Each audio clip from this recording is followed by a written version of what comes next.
Həzrəti Əli əleyhissalam Siffin döyüşündən qayıdırdı. Hərura çölündə bu xəvaric toplaşmışdı. Həzrət Əli də məsciddə bir kənarda əyləşmişdi. Ətrafına da öz tərəfdarları, şiyələri yığışmışdılar. Bu xəvaricdən olan bir nəfər gəlib bunlara dil yarası vurmağa çalışırdı. Bunlara yaxınlaşdı. Necə ki indi eləyirlər. Bəli, necə ki indi eləyirlər. Yaxınlaşır Həzrət Əliyə və onun ətrafında olanlara, deyir ki, "Lə hukmə illə lillah və ləv kərihəl müşrikun."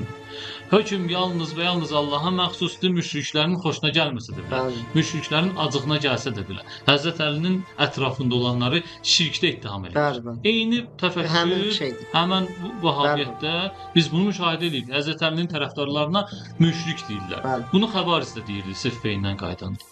Əli əleyhissalamın ətrafında olanlar üzünü çevirdilər, baxdılar ki, bu kimdir belə?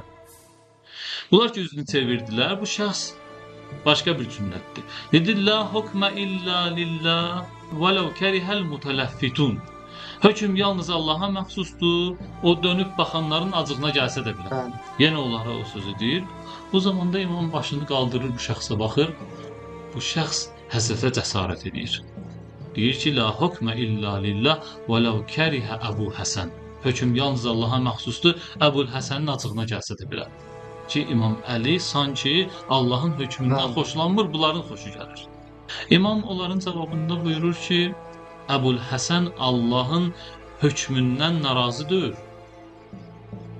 Mən Allahın sizin barənizdə hökmünü xüsusi olaraq gözləyirəm.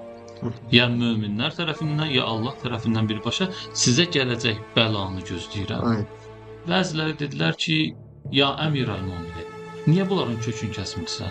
İmam buyurur ki, onların kökü kəsilməyəcək.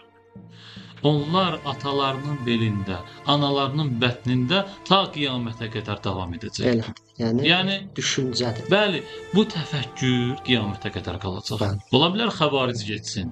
Ola bilər bunların şəkli dəyişsin, forması dəyişsin. Ancaq düşüncə, təfəkkür ta qiyamətə qədər davam edəcək. Bu gün də biz həmin bu vəhabilərin bu düşüncədə olduğunu görürük.